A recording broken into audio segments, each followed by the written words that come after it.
रानी एक बहुत ही अमीर लड़की थी। वह एक कंपनी में काम करती थी और शहर में अकेले रहती थी क्योंकि उसके परिवार में कोई भी नहीं था। वह दुनिया में एकदम अकेली थी। रानी का जन्मदिन आने वाला था और वह बहुत खुश थी। इस बार तो मैं अपने जन्मदिन पर सारे ऑफिस को पार्टी दूंगी, सबको बुलाऊंगी, उसने सोचा।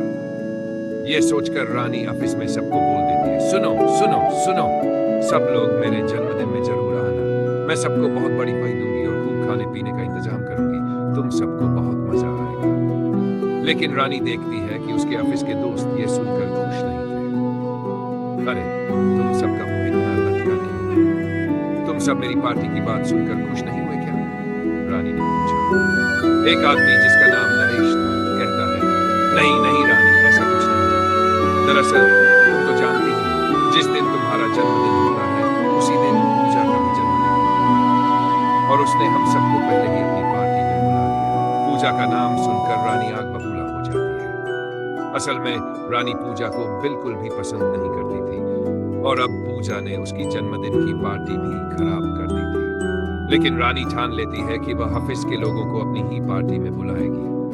अरे नहीं नहीं, तुम सब मेरे जन्मदिन की पार्टी में आना। मैंने बहुत पैसे खर्च किए हैं, रानी ने जिद की। ये सुनकर सभी ऑफिस वाले सोच में पड़ जाते हैं। वे रानी से कह तो देते हैं कि वे उसकी पार्टी में आएंगे, लेकिन रानी के जन्मदिन के दिन वे सभी पूजा की पार्टी में चले जाते हैं।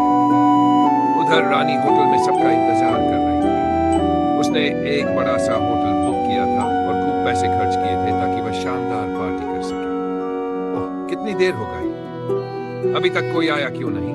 कितनी तैयारियां करके बैठी हूं मैं। जल्दी से ये लोग आए तो मैं पार्टी शुरू करूं, रानी ने बताया। फिर उसे ऑफिस के लोगों की बात याद आती है। अरे हाँ, आज तो पूजा का भी जन्मदिन है। कहीं ये सब वहीं तो नहीं चले गए? नहीं नहीं, ऐसा नहीं हो सकता। भला सबके सब वहां क्यों जाएंगे?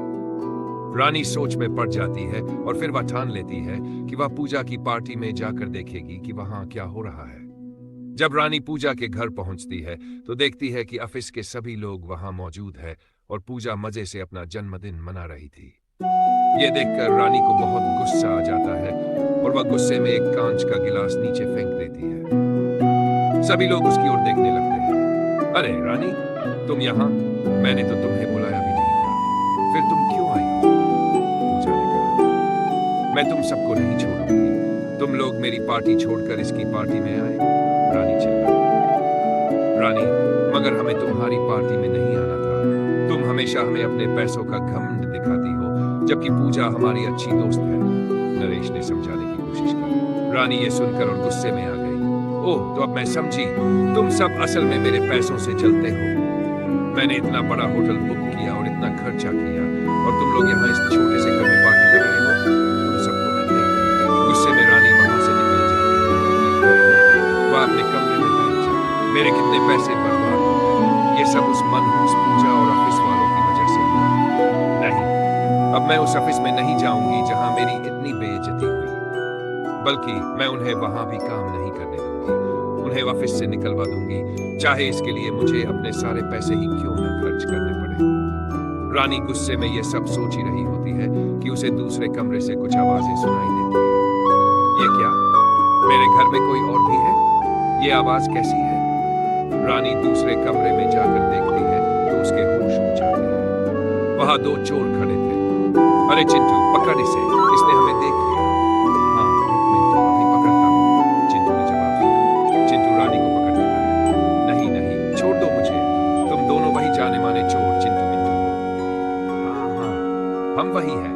तूने हमें एक झटके में ही पहचान लिया लड़की, चिंटू ने हंसते हुए कहा। रानी जोर जोर से चिल्लाने लगती है, बचाओ बचाओ, मेरे घर में चोर है।